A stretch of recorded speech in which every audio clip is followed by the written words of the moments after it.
casaco, tá bom? E é isso. Temos mais algum aviso, Thaisa? Não? Hoje eu quero ministrar sobre algo que marcou a minha vida como pastor, como ministro do Evangelho, como cristão. Oi? Não é a sexta agora, não? É na outra. É nessa agora? Sério? Tem conexão sexta-feira?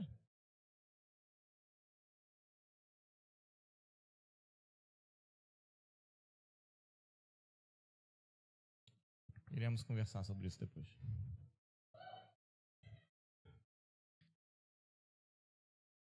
E isso marcou a minha história, assim, de uma maneira profunda.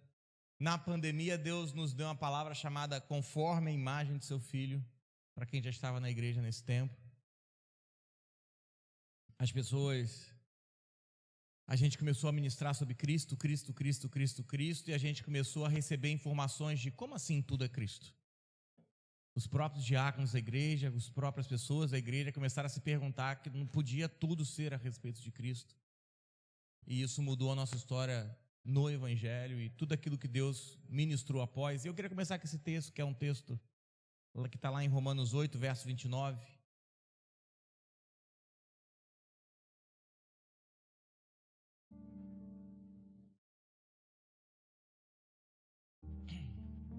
Romanos 8, verso número 29.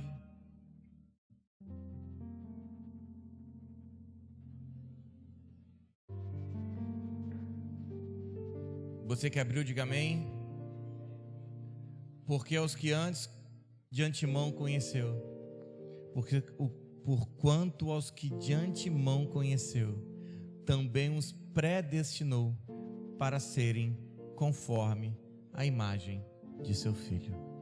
Porquanto os que de antemão conheceu, também os predestinou para sermos conforme a imagem de seu Filho. O texto de Efésios vai dizer que nós fomos eleitos ainda quando estávamos em Deus.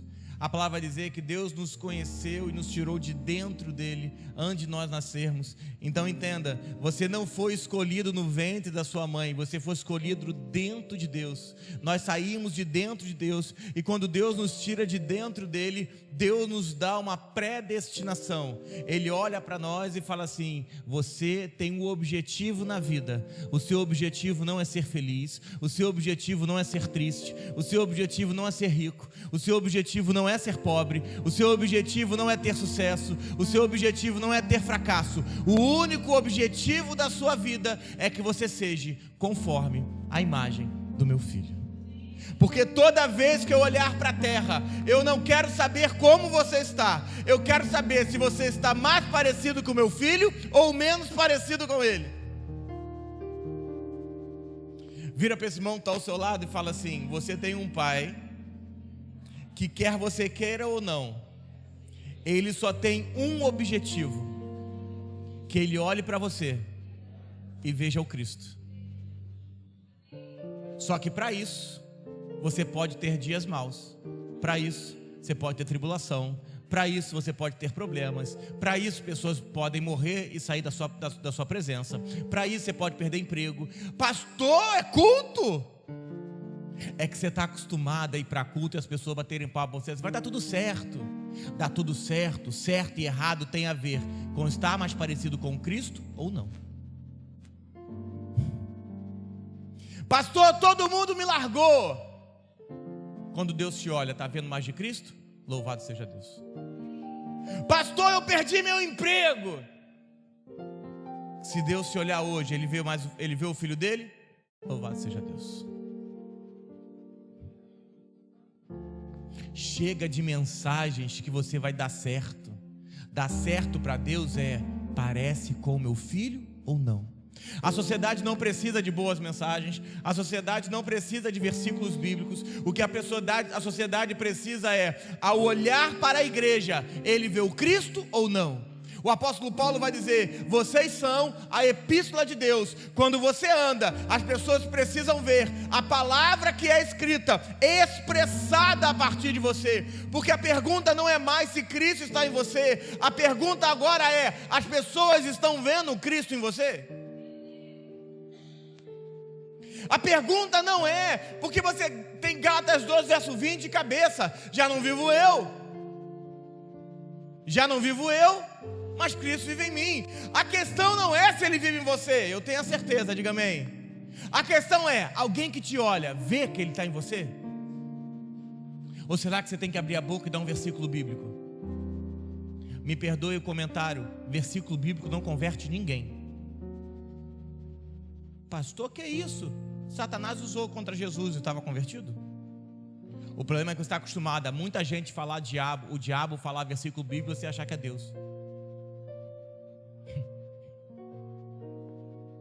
Então a grande questão da igreja é que a igreja precisa expressar o Cristo. A gente precisa olhar para a igreja e não ver monumentos, e não ver coisas, e não ver ouro. A gente precisa olhar para a igreja e só ter uma imagem da igreja: Cristo. Ai, quando eu vim para o evangelho eu ganhei muito dinheiro. Problema seu, qualquer coach meia tigela faz isso. Qualquer empresário de sucesso então pode dar um testemunho, Ah, eu fiquei rico. O problema é seu que você ficou rico.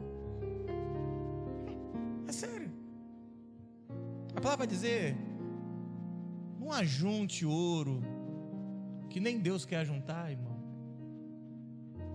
Pastor, está pregando para a gente ser pobre? Não, irmão, eu não prego aqui sobre isso, não. A gente só precisa entrar nas prioridades. A prioridade de Deus é olhar para você e ver Cristo. São dias, me perdoe o comentário, se você que tiver que largar alguma coisa, largue para parecer com o filho dele. Tem gente que hoje está aqui, eu tenho certeza disso, que Deus fez um turbilhão na sua vida nos últimos meses, nos últimos anos, e você até hoje se pergunta o porquê, quando deveria se olhar no espelho e olhar: estou mais parecido com o filho dele ou não? Vira para esse irmão que está ao seu lado e fala assim: sei não, mas acho que vai começar a pegar para você.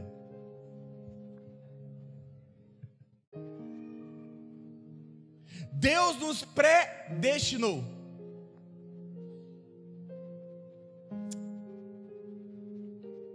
Quem é pai aqui? Levanta a mão. Pai. Mãe, perdão. Você é um pai responsável? Amém? Quem já teve filho que bota o dedo na tomada? Você deixou?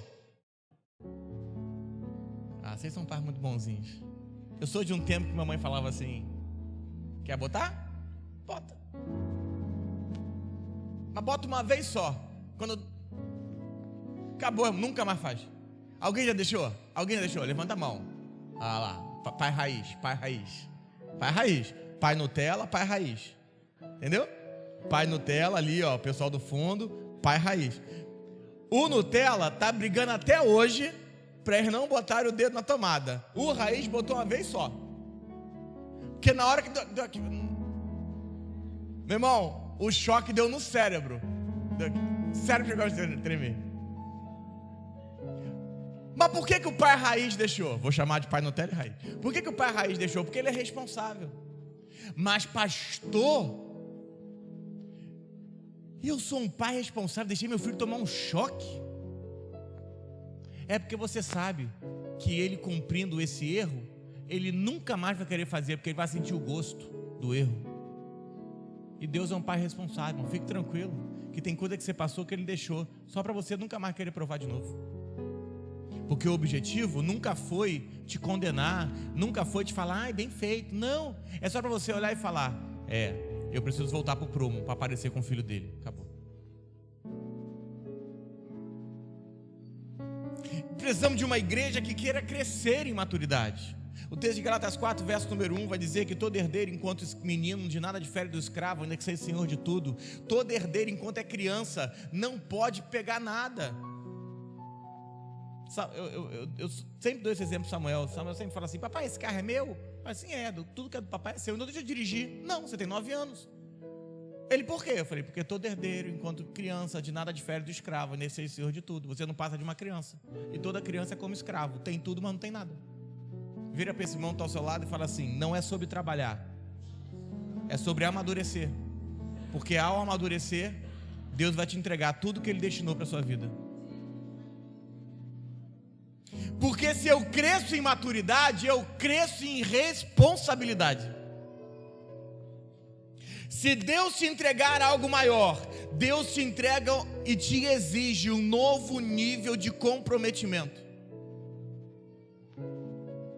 E a cada palavra que você recebe, Deus exige mais comprometimento, porque eu não sou responsável pela palavra que desconheço, mas a cada palavra que ouço me torno mais responsável. A cada novo nível de revelação, existe um novo nível de palavra sobre a sua vida, e existe um novo nível de comprometimento sobre você. Me perdoe o comentário, é hora de parar de dar desculpa e começar a se responsabilizar na medida que Deus te entrega o que Ele quer para a sua vida. Para de dar desculpa. Ai, foi o pastor. Ai, foi meu patrão. E quando vai ser você? Ai, foi minha equipe. Ai, foi minha base. Ai, foi minha célula. Ai, foi o cliente. E quando você vai olhar no espelho e falar: eu sou responsável por todas as tragédias da minha vida? Quando é que a gente para de responsabilizar os outros? Quando é que a gente assume e fala: a culpa é minha? Senhor, perdoa. Deus vai falar: até que enfim, né? Estava na hora de alguém encontrar um culpado. Porque essa história que contaram para você, a história da igreja espiritualizada, que o diabo fez isso, o diabo fez aquilo. Irmão, você é pai, diga amém. Você deixaria o diabo tocar na sua vida? Na vida do seu filho? Não. Se você não deixaria o diabo tocar na vida do seu filho, Deus então, segundo a igreja evangélica, é menos responsável que você, porque o diabo está lançando seta na vida dos filhos de Deus até hoje. Sério mesmo? Você não deixaria o diabo dar um de Robin Hood e tacar seta na vida do seu filho? É, porque o diabo é Robin Hood, né? Possível. Uma loucura. Uma loucura. Ai, tomei uma seta. Eu estou imaginando o diabo lá de cima. Para mim dói a alma. Porque se fosse o espírito, deve ser ruim. Presta atenção. Se você não deixaria, como o pai, o diabo fazer isso, você acha que Deus deixa? Não, o diabo está afligindo você não, é o próprio Deus. É por isso que você manda parar e não para. Se ora contra o diabo, continua. Porque Deus não quer encontrar um culpado, Deus já te encontrou, você é o culpado. Ah, pastor, mas fizeram isso contra a minha vida. Bem feito, ninguém mandou dar acesso para quem não devia. Ah, mas eu estou infeliz porque o fulano foi embora. Bem feito, ninguém mandou encontrar felicidade no outro, a sua felicidade é Cristo.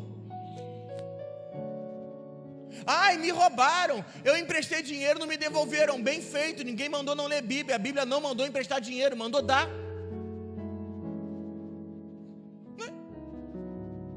Eu falo aqui na igreja, irmão, se emprestou dinheiro, nem peça gabinete, que eu vou mandar você plantar coquinho.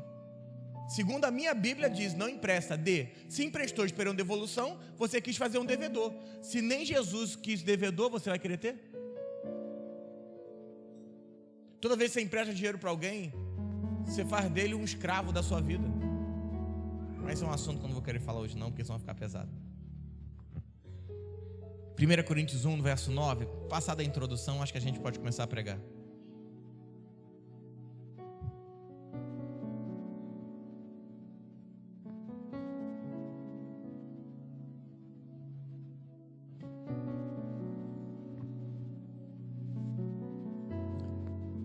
Primeiro Coríntios 1, verso 9, você abriu, diga amém. Fiel é Deus, pelo qual foste chamados à comunhão de seu Filho Jesus Cristo, nosso Senhor. Ai, eu tenho um chamado de pregar as nações. Não, o seu chamado é a comunhão com o Filho de Deus. O problema é que em prol da atividade na igreja, você perdeu a comunhão com o Filho dele. Você não ora, você não lê. Ai, porque eu estou muito atarefado. Mentira. Se você sair um pouquinho do Instagram e do WhatsApp, você consegue orar um pouquinho mais. Não, foi naturalidade mesmo. Até o diabo sabe disso, não tem revelação. Versículo 10. Rogo-vos, irmãos, pelo nome do nosso Senhor Jesus Cristo, que faleis todos a mesma coisa, e que não hajam entre vós divisões. Antes, sejais inteiramente unidos, na mesma disposição mental e no mesmo parecer. Você quer ir embora? Se você quiser ir embora, eu prego outra coisa de noite e você vai embora. Eu rogo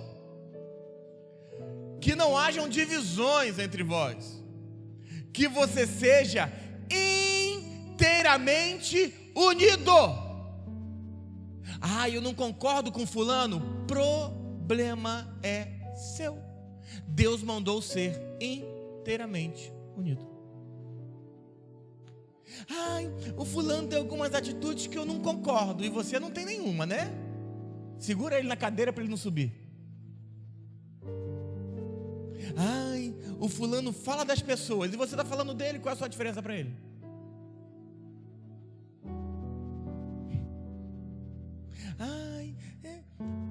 Mas eu não preciso. Precisa. Na mesma disposição mental. Significa que não é para você falar de ninguém, não, é para não pensar sobre ninguém. Eu não concordo. Sabe a Thaísa? Não sei, não quero saber.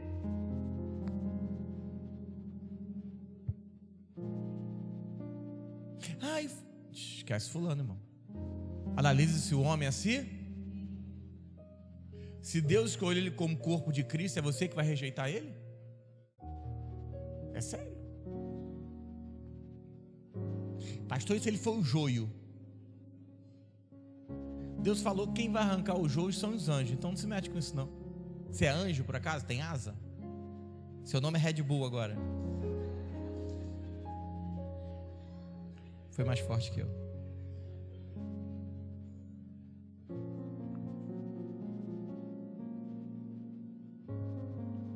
Inteiramente unidos. Essa é a exata comunhão entre pai e filho, perfeita. Eu e o Pai somos um. Anote. Para você que não está anotando, que Deus tenha misericórdia da sua vida. Na perfeita comunhão há perfeita expressão. Comunhão perfeita, expressão perfeita. E não tem como falar de expressão sem falar de perfeição. A perfeição expressa o próprio Deus. Pastor, mas a igreja não é perfeita. Cala a sua boca. A igreja é perfeita. Dizer que a igreja não é perfeita desqualifica a perfeição de Deus. Deus não tirou de dentro dele uma igreja imperfeita. Toda vez que você escuta que a igreja não é perfeita, é o primeiro Adão falando. Deus é perfeito? Cristo é perfeito? O Espírito Santo é perfeito? Por que a igreja que veio deles é imperfeita?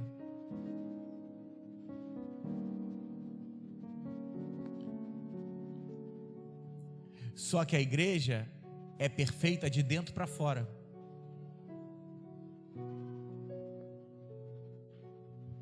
Quando Cristo veio morar no seu espírito, a igreja está perfeita. O trabalho nosso como ministro é tirar tudo aquilo que é imperfeito da sua vida, para que a igreja perfeita se manifeste na sua vida. A igreja já está perfeita em você. Ela não tem que ser trabalhada. O que tem que ser retirado é todo o Adão que ainda existe em você.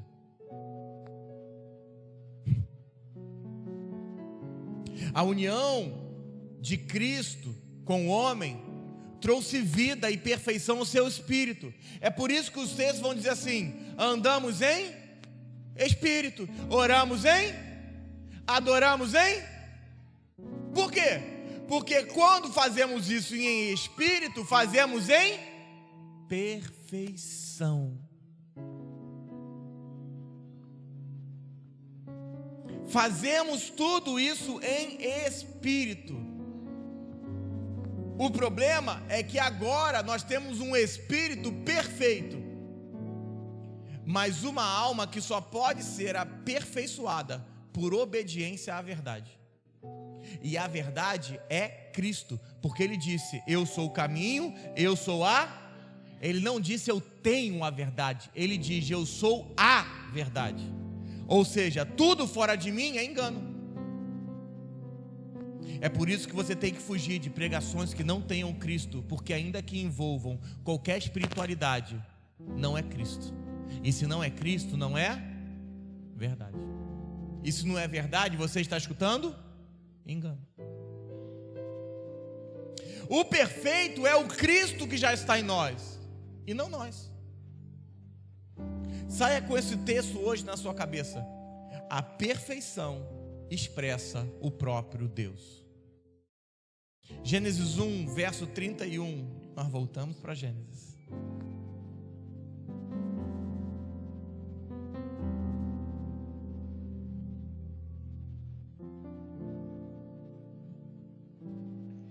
E viu Deus que tudo o quanto fizera era muito bom, e houve tarde e manhã do sexto dia.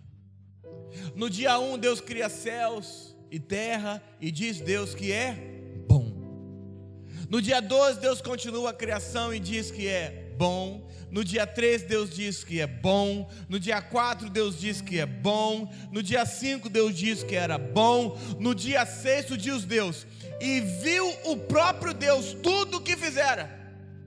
E agora ele não vê que é bom, ele vê que era muito bom. Qual é a diferença? É que no sexto dia Deus criou o homem, e a palavra vai dizer que o homem foi criado à nossa imagem e semelhança. A palavra vai dizer em Colossenses 1, verso número 5, 15, que Cristo é a imagem de um Deus invisível. Então Deus Pai, Deus Filho, Deus Espírito Santo só tem uma imagem, a imagem do Filho. Então quando diz o texto de Gênesis 1, verso 26, que façamos o homem conforme a nossa imagem, o espelho, a imagem que o homem foi reproduzido foi o próprio Filho de Deus. Então quando Deus olha para a terra, em Gênesis 1, verso número 31, e olha e vê que tudo que fez era muito bom, porque viu o homem. Foi a primeira vez que Deus olhou para a terra e viu o filho dele na terra e disse, é muito bom.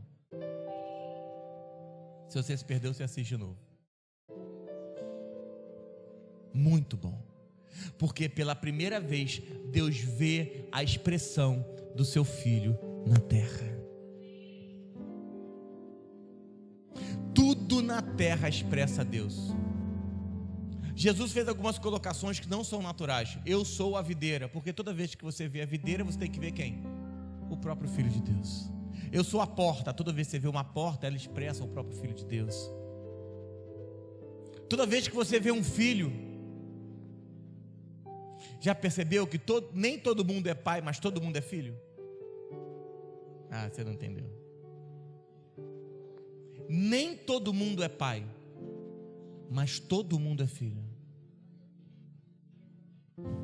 Sabe por quê? Porque ainda que você não conheça o pai, toda vez que você chamar por um filho, ele deveria ser a expressão do Filho de Deus. Porque a progressão é essa. Eu primeiro sou filho, depois me comporto como pai. A plenitude da sua obra mostrou uma obra perfeita. Deus expressando a obra perfeita, a imagem do próprio Filho. Jesus é a plenitude da perfeição na terra.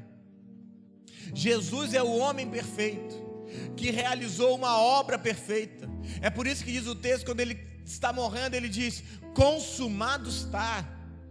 Em algumas traduções está escrito, perfeito está completo, não tem mais nada para fazer. Um só sacrifício trouxe perfeição para sempre. As pessoas que dizem que a igreja, eu não estou afirmando que você está perfeito, mas as pessoas que dizem que a igreja não é perfeita, não entendem a perfeição do sacrifício.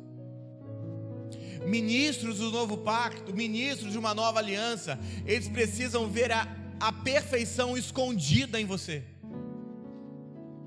E é por isso que precisa investir em você, porque eu vi em você uma perfeição que está oculta. Porque assim como Cristo era um mistério oculto que foi revelado aos santos, existe uma perfeição que está oculta em você, que precisa ser revelada aos santos. E ao entender que o Júnior, que a Bárbara, eles estão perfeitos, eu agora consigo investir neles. para tirar deles essa perfeição, para que todos possam ver que eles são perfeitos. E agora, como ministro do novo pacto, eu preciso impedir tudo e jogar para fora tudo que impede que essa perfeição seja vista. O que você tem dentro de você? O seu passado? Seus erros? Seu pecado? Não. O que eu vejo dentro de você? Cristo. Cristo. E o seu passado? Ele não deveria estar nem mais em você. Porque só Cristo é o mesmo ontem, hoje e amanhã. Você é o mesmo só hoje. Ontem você era outra coisa.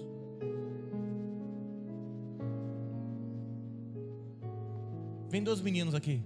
Vem dois aqui, rapidinho. Fica um na frente e um atrás. Não, pode subir para todo mundo ver. Corpo, espírito. Corpo churreado. Tá churreado. A gente não tem visto você postar que você está indo para academia. Cala a boca que eu tô com o microfone. Quando você estiver com o microfone lá em Guaratiba, você fala. Aqui você é só o corpo. Entendeu? Lá em Guaratiba você fala, aqui você é o corpo. E o corpo não tá malhando. Porque eu vi essa semana você botando assim, o único dia de academia. Eu vi. Então foi semana passada? Semana passada foi um dia só. Um dia só. Vai me levar, vai. A última que quis me levar tá grávida. Presta atenção. Corpo e espírito. Esse corpo, essa alma, ele foi para a igreja e confessou Jesus. Fala assim: glória a Deus, essa alma precisava de Jesus. Só que o ministro do novo pacto, no dia que ele confessou Jesus, essa alma se ligou. Vem cá, John, vem cá rapidinho, corre aqui, presta atenção. E o Cristo, o Deus, o Espírito Santo, abraça o Vincent. O Vincent.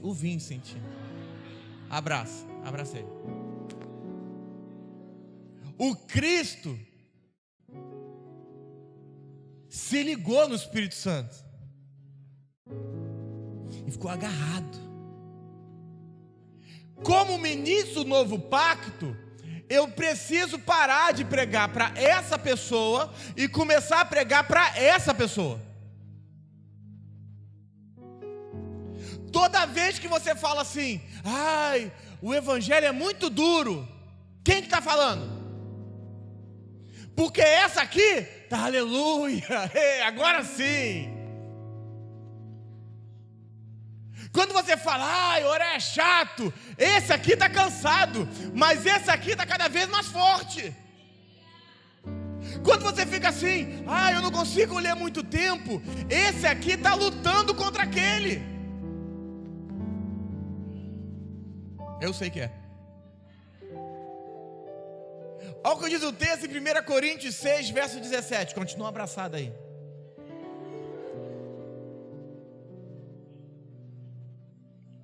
Eu ia fazer uma piada, mas eu posso ser cancelado. Então, eu já tenho problema demais para lidar com mais um. 1 Coríntios 6, verso 17. Mas aquele que se une ao Senhor é um... Ah, você não entendeu, irmão? 1 Coríntios 6, verso 17. Aquele que se une ao Senhor é um espírito com Ele. Não diz que você é uma... Porque se fosse uma carne ia dar problema. Você ainda tem problemas. Se fosse uma alma, Deus ia falar, tá, não sou não. Mas aquele que confessou, que se uniu, o Cristo veio morar nele e se tornou o mesmo.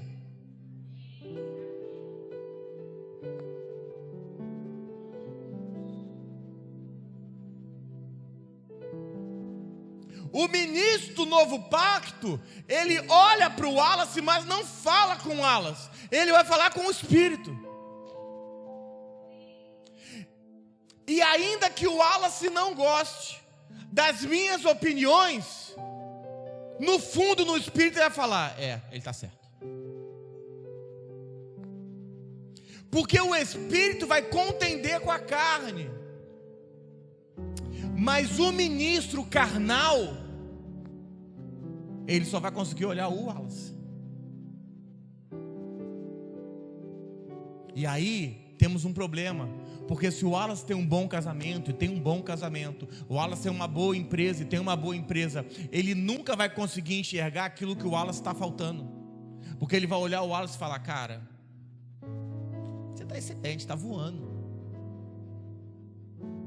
Só que às vezes o Wallace está morrendo. Nunca tivemos uma sociedade com tantos pastores largando o evangelho, largando as igrejas, cansados, saturados. Um morto pregando para outro morto. Não é que eles estão matando pessoas, não. Eles estão mortos. Sabe por quê? Porque ninguém cuidou. Eles comeram de uma palavra que nunca foi vida, sempre foi morte. Porque o tempo todo escutaram palavra aqui, quando deveriam ter ouvido palavra aqui.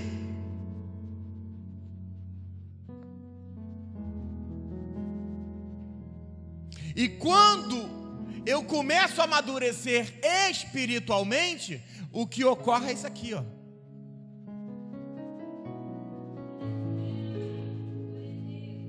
Tenham em vós o mesmo sentimento que houve em Cristo Jesus. Ande como Ele, ore como Ele, fale como Ele. Sabe o que é a graça? Uma oportunidade que Deus te deu para viver exatamente como Jesus viveu. Esse é o nosso desafio, que o Cristo não seja só visto no seu espírito, que o Cristo agora seja expressado e ninguém nem mais te veja. Não é mais tempo de crescer, é tempo de desaparecer. Não é mais tempo de, eu vou fazer isso. Não, é tudo Ele vai fazer isso.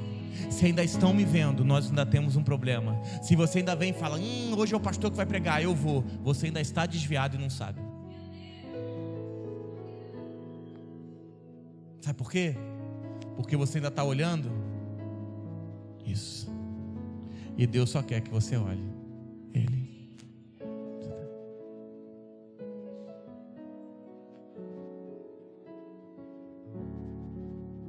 Fuja de pessoas que veem sua alma. Ninguém te dá valor. Assinado, Satanás. Você quer ter valor? Você foi comprado por um alto preço naquela cruz. É o valor que você tem. Ninguém olha para você. Ninguém precisa olhar para você. Cristo olha para você, isso te basta. Ninguém te faz feliz. É porque Deus quer que você seja feliz só com Ele. É por isso que Deus te coloca no deserto, porque o deserto é o lugar que Deus te tira tudo, para você conseguir olhar só para Ele, não tem mais nada. 2 Coríntios 5, verso 16.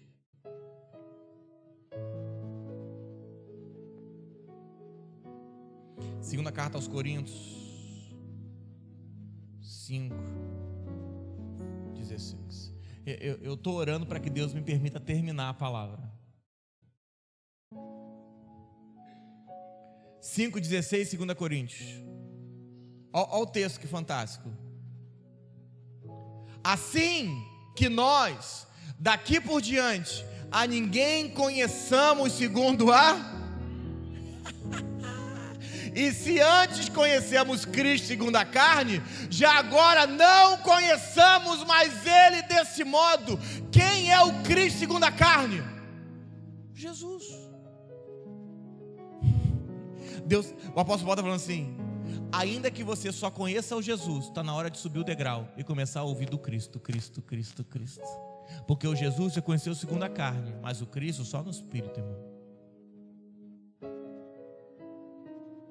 E esse irmão está ao seu lado, para de conhecer segundo a carne.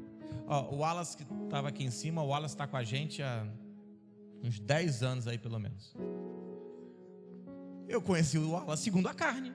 Eu conheci um menino, carnal, sei lá, com 18 anos, 19 anos, acho que por aí. Hoje é um homem formado. Se eu tivesse conhecendo o Wallace segundo a carne, volta e meia eu ia falar assim, mas o Wallace fez isso. Eu até zoo de vez em quando, porque faz parte. Mas você precisa conhecer no espírito, irmão. Fala, irmão, esse cara vai em lugares que você nunca vai entrar. Esse cara vai pisar em lugares que você nunca viu, irmão. Você precisa começar a conhecer as pessoas segundo o espírito e entender que Deus ainda está matando a carne dele e ele tem que ajudar. Vira para esse irmão que está ao seu lado e fala assim, quer me ajudar?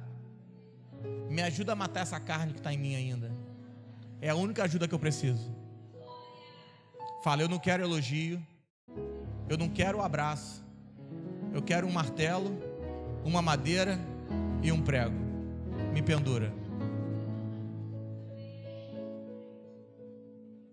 Se não conhecia Jesus segundo a carne, só posso conhecê-lo segundo o... Você está ficando espiritual hoje, irmão?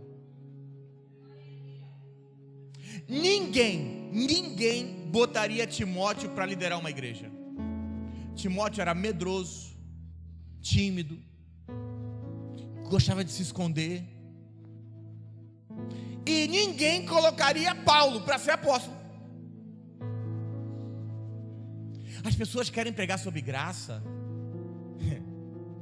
mas eu dou minha cara a tapa se aguentaria um apóstolo Paulo pregando hoje, olhando no olho de alguém e falando, você é o Satanás.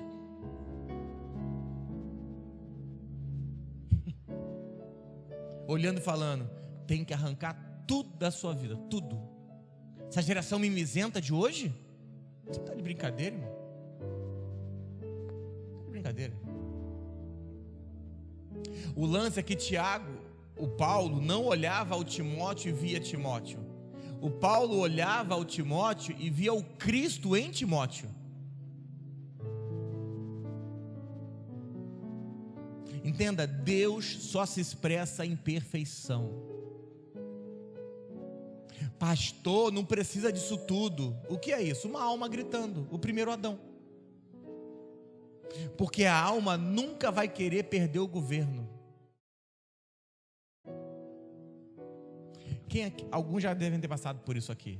Irmão, você tem um tempo de evangelho e graças a Deus você continuou caminhando. Em alguns momentos você quis desistir de alguma coisa. E como você não desistiu, uma semana depois Deus virou uma chave. Que você se perguntou e falou assim, cara, graças a Deus não desisti. Quem já passou por isso? Isso. Isso era o quê? Sua alma te boicotou. Irmão, o seu problema não é o diabo, é você. É você que quer se boicotar o tempo todo. Pastor, e como é que Cristo passa do Espírito para se expressar na alma e no corpo? Obediência à verdade. Deuteronômio 32, verso de número... Eu vou abrir.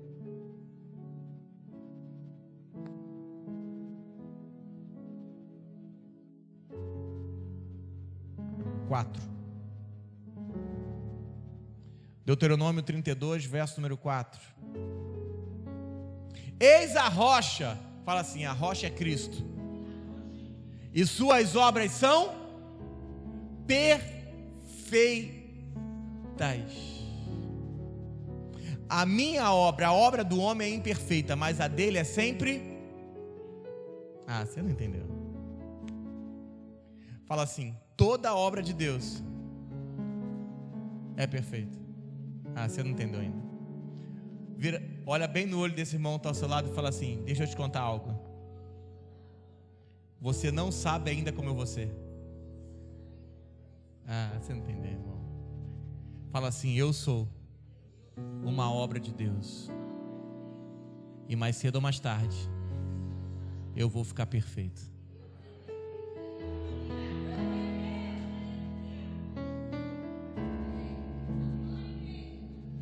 Fala para ele assim, sabe por que você não quer ficar comigo hoje? Porque você não sabe como é que eu vou ser. Porque se soubesse, você me ajudava a me tornar essa pessoa.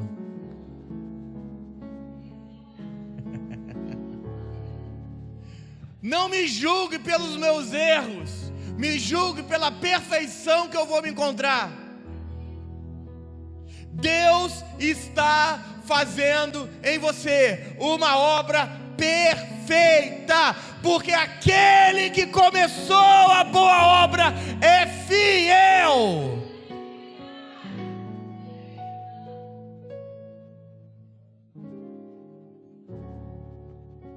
Você não vai melhorar, você vai ficar perfeito. Se você é casado, olha, é a sua hora. Olha no olho da sua esposa, do seu marido e fala assim: já pensou em como eu vou ficar perfeito? Vai me amar mais. Aí fala assim: então me ajuda.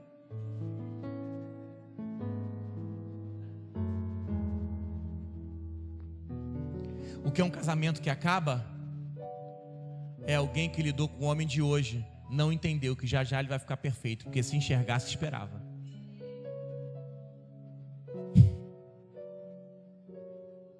Sabe que alguém que desiste de um filho é alguém que não entendeu que ele vai ficar perfeito. Mas pastor, tem gente que não quer, vai embora. Eu só quero ficar ao lado dos imperfeitos que querem ficar perfeitos. Se você é imperfeito, adoçando imperfeição, vai para outro lugar. Mas se você tem um ar de suspiro e fala: eu não sei como, mas aquele que começou a boa obra é fiel.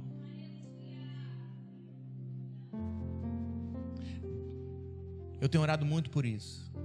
Deus está levantando ministros, homens e mulheres que consigam enxergar o Cristo nos santos. Pastor, o que você vê na minha equipe? Depende, no espírito ou na carne? Ah, você não pegou. Porque na carne poderíamos acabar com ela. No espírito, aquele que começou a boa obra é fiel. Pastor, o que você acha de mim? No espírito ou na carne? Na carne, eu já podia ter te matado. Vontade dá. No espírito, eu não vi você, eu vi o Cristo em você. No espírito, nós vamos passar a nos amar mais. Eu vou olhar para o Juan e vou falar: nossa, está tão bonitinho hoje. Não, ó, você está vendo? É a líder, troca de liderança, filho. Uma liderança assim, o pessoal caiu com Satanás, só para você ficar ligado. Está amarrado. Presta atenção. Você vai passar a amar mais a pessoa que está ao seu lado. Porque é impossível ganhar o perdido sem amar o achado. Quanto mais você ama esse irmão que está ao seu lado, mais Deus consegue te entregar gente nova. Porque como é que você pode amar alguém que nem chegou sem conseguir amar quem está? Como é que eu oro para Deus se eu converte o fulano? É número? Não. Deus, me apresenta uma pessoa nova que eu quero ficar mais apaixonado do que eu já estou. Como eu posso amar aquele que nem chegou se eu não consigo amar quem está hoje?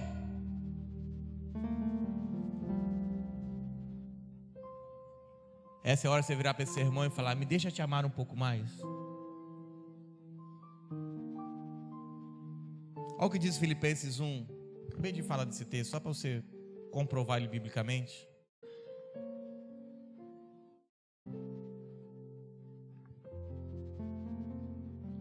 Filipenses 1, verso 6.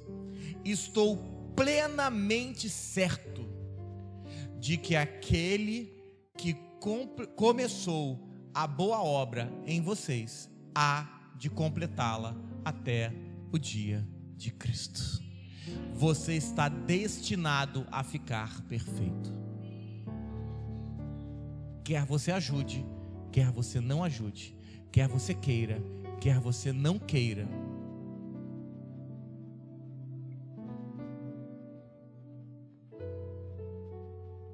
O que nos une?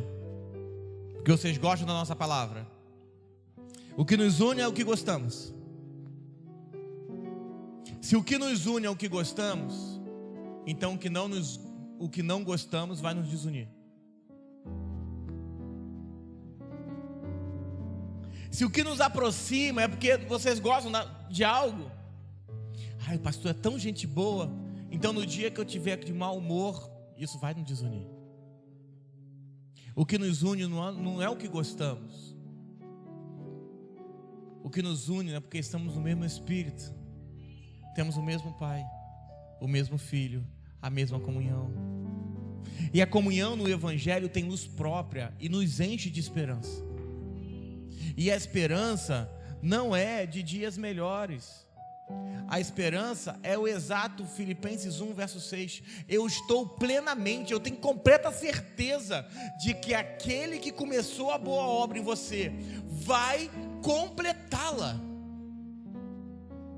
Então eu não posso olhar para a Thaísa e ver os problemas da Thaísa. Eu quero olhar para a Thaísa e ver aquele que começou a boa obra vai completar. E sabe qual é o maior arrependimento de alguém? É que daqui a 10 anos Deus pode ter completado a boa obra e eu ter perdido a oportunidade de ver a Thaísa ministrando o Evangelho. Você pegou? Eu perdi a oportunidade de crescer com essa pessoa.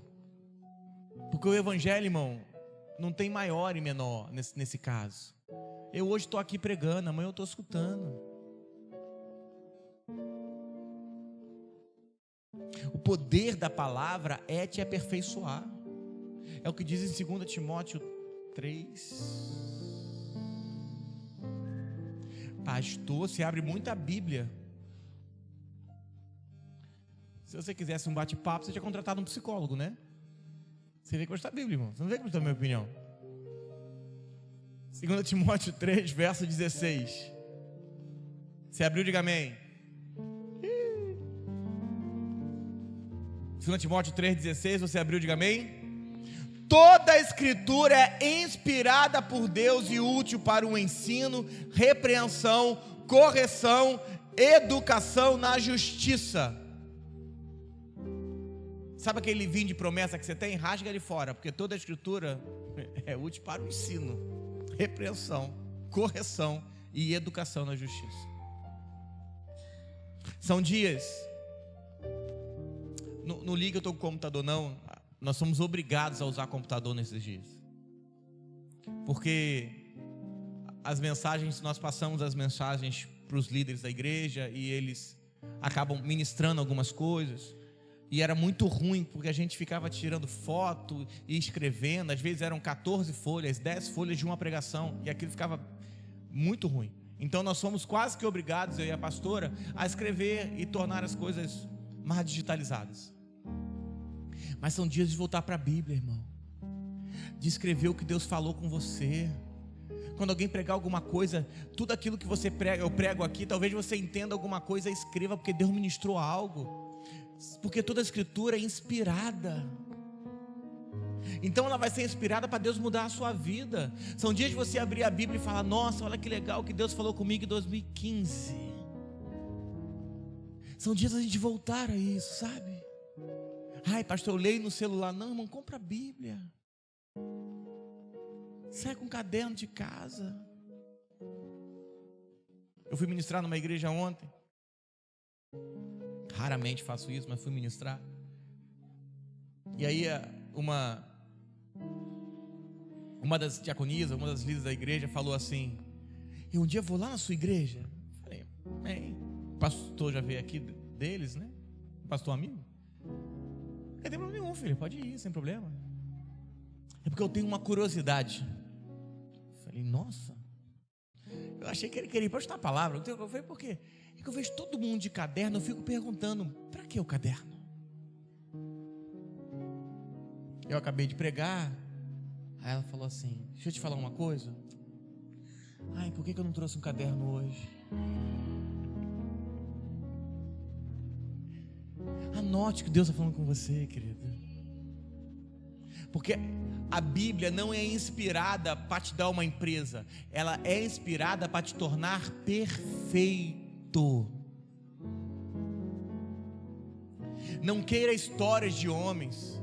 Ensina da Bíblia. Histórias produzem emoções, mas só a Escritura produz perfeição. Se eu acabo uma pregação e você fica com as histórias, com as frases, você fica até motivado, mas distraído. E nunca haverá um aumento de Cristo. Colossenses 1, verso 28.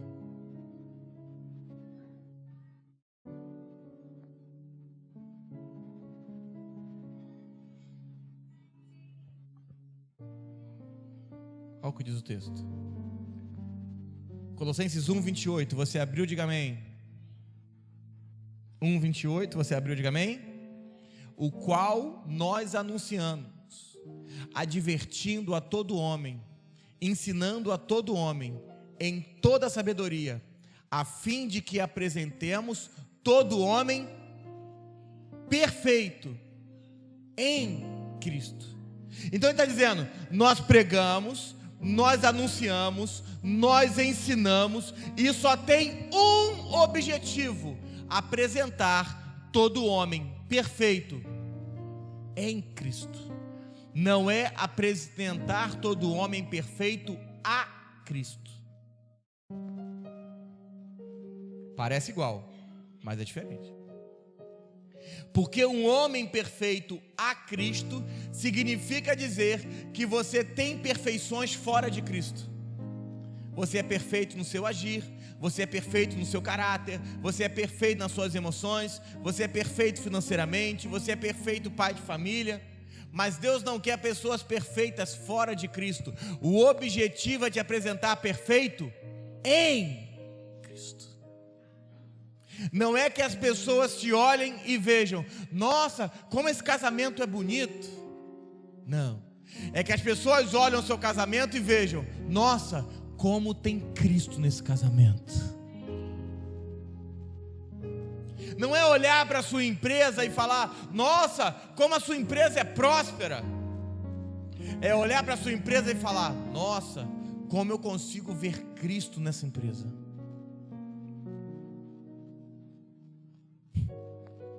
Então a pergunta de hoje é, como que eu alcanço essa perfeição?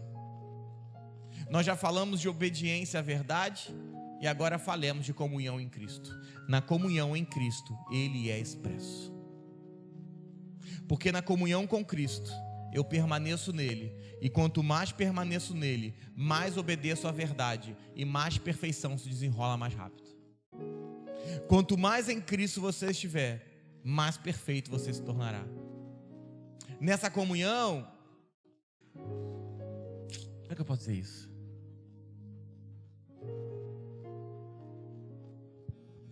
Nessa comunhão as pessoas não vêm por causa de você, elas vêm por causa do Cristo em você. Para de querer ser legal com todo mundo. Exale o Cristo, isso te basta. E Deus só quer que a sua igreja expresse uma coisa, ou uma pessoa, o Filho. Ministros do novo pacto, ministros da graça, ministros do novo pacto, eles são como parteiros. Por quê? Porque o único objetivo do ministro é trazermos Cristo para fora. Ai, Júnior, como é que você está tocando bem? Ai, segunda-feira tem sido bênção. Temos música aqui segunda-feira na igreja. Se você quiser vir para cá, venha. Ai, como está sendo bênção? Não, irmão, não tem a ver com isso não. O meu objetivo com o Júnior é rasgar ele e tirar o Cristo dentro dele a tal ponto que substitua o próprio Júnior. Que a Bárbara olhe para o Júnior e veja, amor, você está exalando o Cristo. Porque entenda, hoje ela ama o Júnior, vão casar, louvado seja Deus. Mas o objetivo da Bárbara não é ver o Júnior, é que eles andem de mão dada. e as pessoas vejam o Cristo que ela casou. Então hoje a nossa função é ser parteiro. A função de todo líder de célula do Novo Pacto é ser parteiro. É colocar para fora aquilo que já está em você, porque a igreja perfeita já está em você. Não é te moldar de fora para dentro, é trazer o perfeito de dentro. Nós trazemos o que é perfeito de dentro para que ele te absorva, e essa natureza, ela te domine. Não é sobre aprender, é sobre ter uma natureza. Você não acorda de manhã e pensa assim: eu tenho que tomar café, eu tenho que respirar. Ainda bem que eu tenho que respirar. Não, eu vou repetir. Eu estou pregando aqui, você nem pensou que devia respirar. Você respirou. Você engoliu saliva nesse tempo? Você pensou, vou engolir uma saliva. Você pensou em piscar? Para de piscar. E tem que piscar. Para. Vou piscar. Não, porque é uma... Fala. Natureza. E quando a natureza de Cristo dominar, ninguém vai ter que falar mais nada. Porque vai ser tudo natural. É como respirar. É como fluir. Pregamos verdade para que Cristo apareça. Fala para você mesmo, fala assim: eu não quero mais verdade para ser abençoado, porque na cruz do Calvário eu já fui totalmente abençoado. Eu quero verdade para ser liberto do velho homem.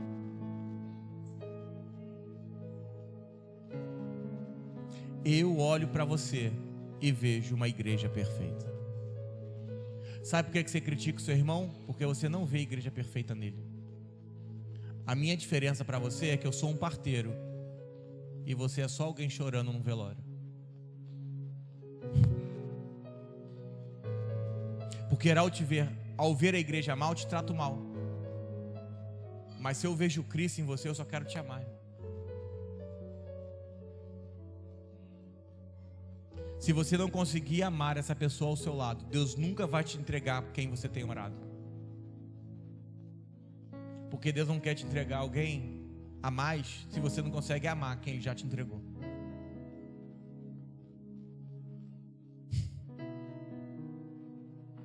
A igreja perfeita já existe. Olha no olho desse irmão ao seu lado. Fala assim: é você. Deixa eu te pedir uma ajuda hoje. Me ajuda no parto, porque pode demorar. Ele vai gritar, ele vai querer correr, mas a criança tem que sair. Segura ele, deixa ele sair não, que ele está gemendo de dor.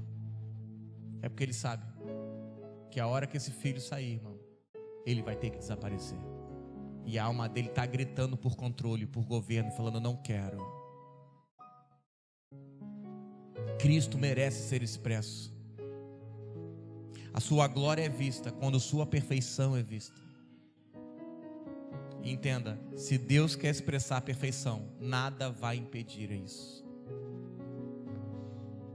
Fale para Deus, tenha coragem essa noite, essa manhã, de falar: Deus, me aperfeiçoa. Troque a sua oração do me abençoa. Ele já te abençoou com toda a sorte de bênçãos. O texto de Efésios já diz: chega disso. Se você vem para a igreja para ser abençoado, pode parar de vir. Pastor, que isso? Você é filho de Deus? Diga amém. Você foi abençoado com toda a sorte de bênçãos. Acabou. Mas para tocar essa toda a sorte de bênção, você vai ter que me deixar fazer o parto. É que te ensinaram mais fácil.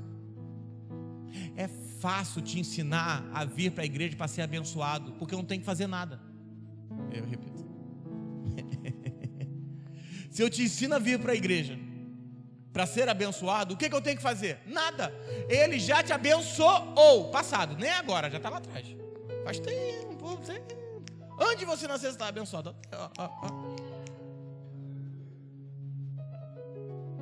Mas se eu digo que eu tenho que arrancar de você o Cristo que está em você, para ele ser expresso em você, que ele tem que te dominar, que ele tem que te controlar, que tem que te governar.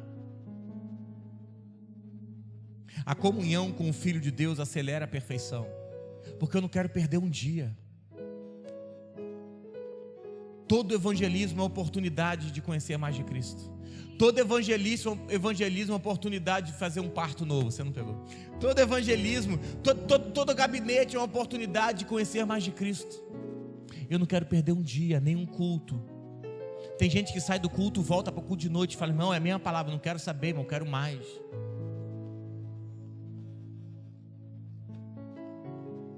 E indiferente do que aconteça, eu decido permanecer nele. Se é verdade que a comunhão com o Filho me aperfeiçoa, a comunhão entre nós também vai nos aperfeiçoar, porque você tem um Cristo dentro de você. E o objetivo não é que ele seja visto em mim, é que ele seja visto em nós. E a igreja perdeu a revelação da comunhão. Tem alguém aqui que tem 20 anos de evangelho? 20 anos, mais de 20 anos, tem alguém? Uma. Vocês estão velhos, hein? Há 20 anos atrás, há 30 anos atrás, as pessoas passavam 30 anos na mesma igreja.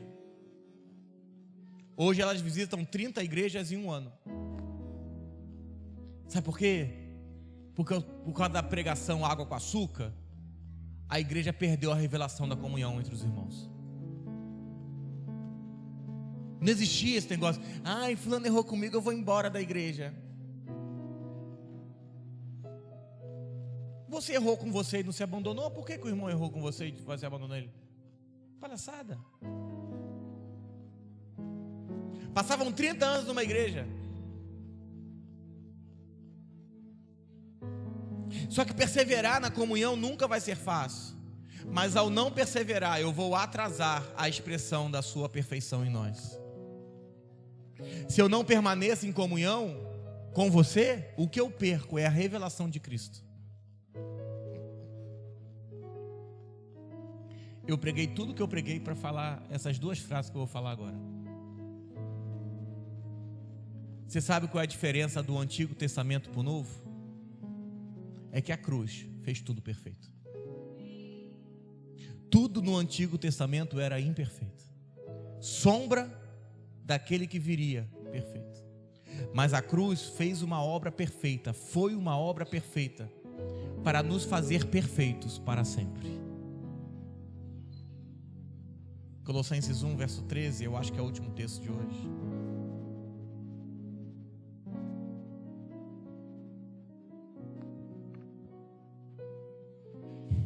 Colossenses 1, verso 13, você abriu, diga amém.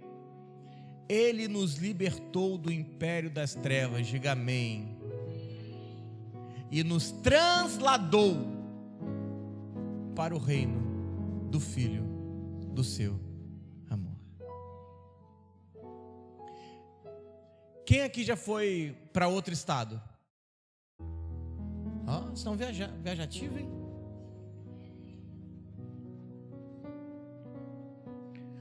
Quem foi de avião? Pessoal viajado. Você pagou um preço? Pagou ou não pagou? Caro ou barato? Foi caro. Foi para onde? Para onde? Bahia? Quem foi mais longe que a Bahia? Longe. Isso é longe. Mas só é caro.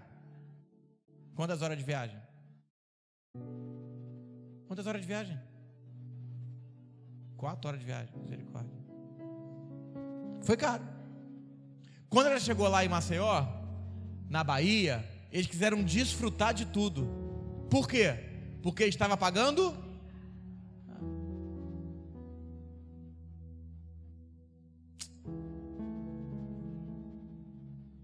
Sabe por que tem gente que não liga para o Evangelho?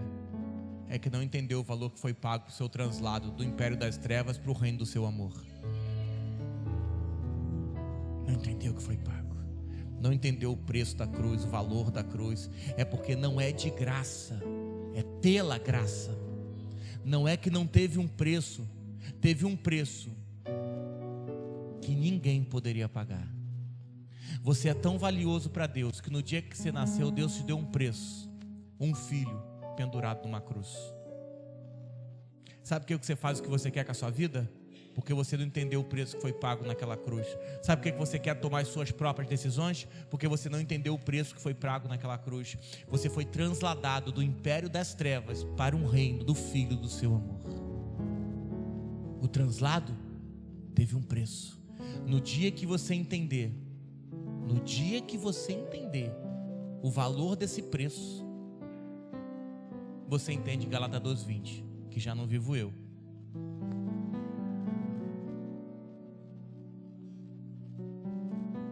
Sabe por que as pessoas menosprezam igrejas que pregam palavras? Para te colocar em perfeito estado. Porque só dá valor para o lugar que está em Cristo quem sabe o preço que foi pago para estar aqui. Entenda, a expressão Jesus morreu por você, ela é uma meia verdade. Respira. O maior preço da cruz, o maior peso não foi a cruz.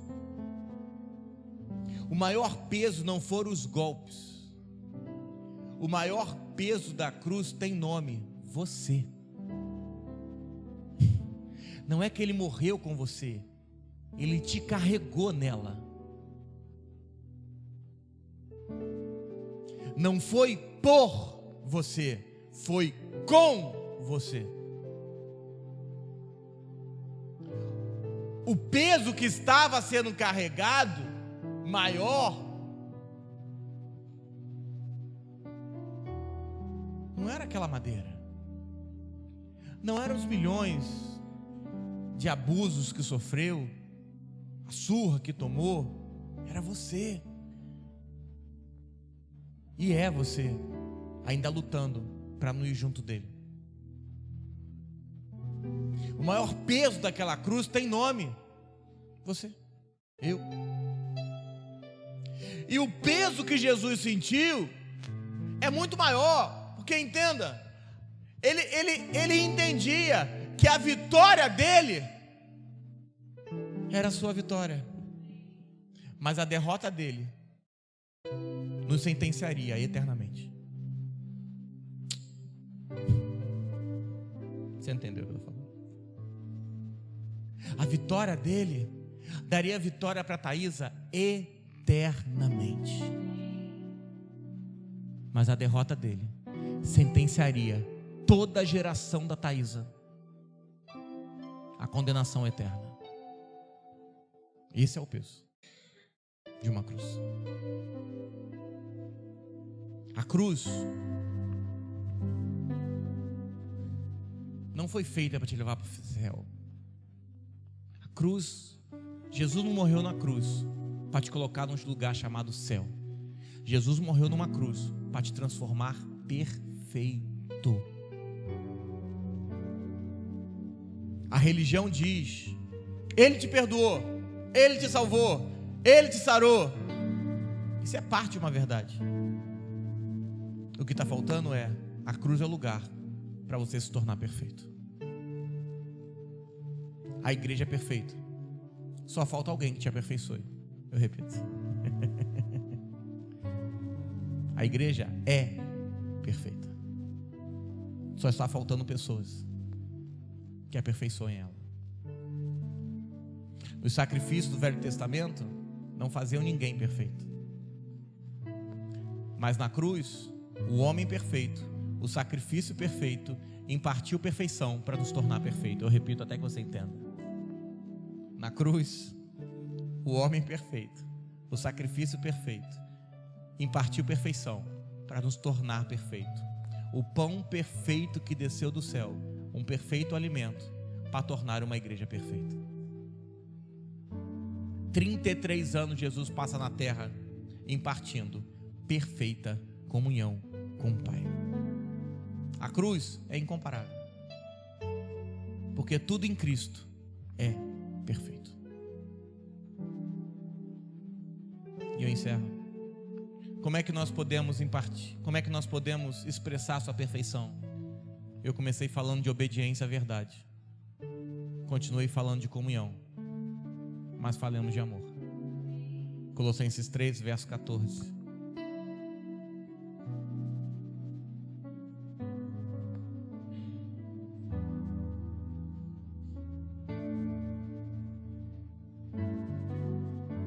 Acima de tudo isso, porém, esteja o amor.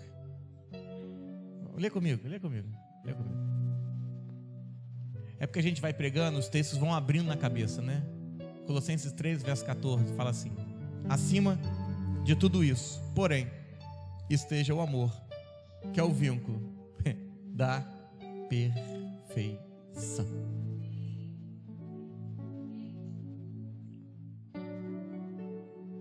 A perfeição de Cristo só pode ser expressa quando o amor governa as nossas relações.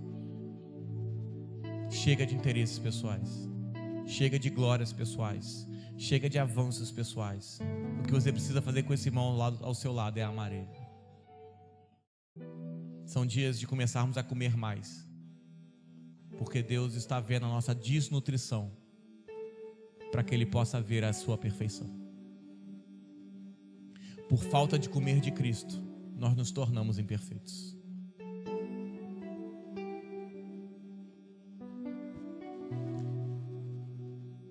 Vem um aumento de Cristo em você, querido. Deus está te aperfeiçoando.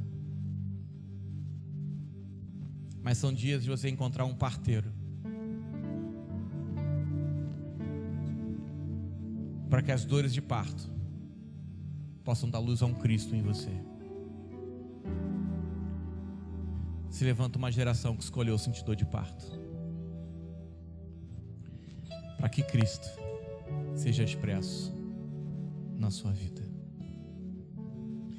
E eu encerro com Gálatas 4, verso 19.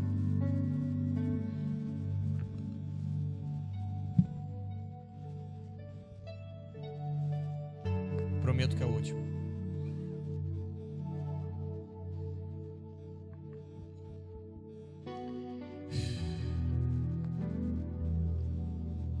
Gálatas 4, 19.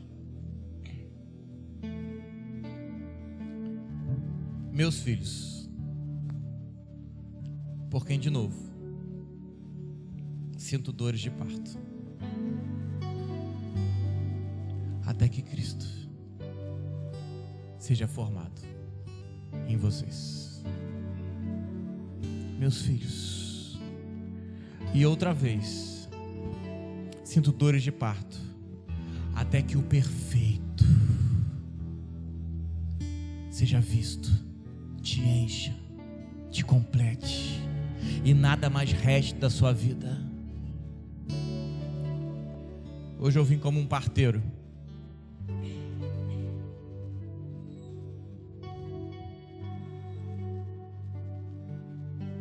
Há 5 anos eu escolhi sentir dor de parto, apesar de estar no altar há 20 anos. Mas há 5 anos eu entendi essa palavra. E não importa o que aconteça na minha vida, contanto que Ele seja visto em você, eu cumpri o meu chamado. Não importa se nós temos dias bons, dias ruins, não importa se as coisas acontecem para o bem, ou se nem sempre acontece como a gente espera, mas se Cristo for visto em você, isso basta.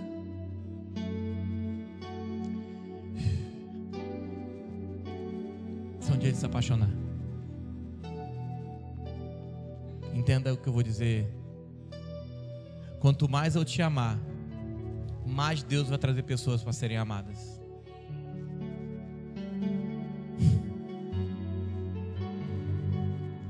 Fique de pé, dá a mão para uma pessoa.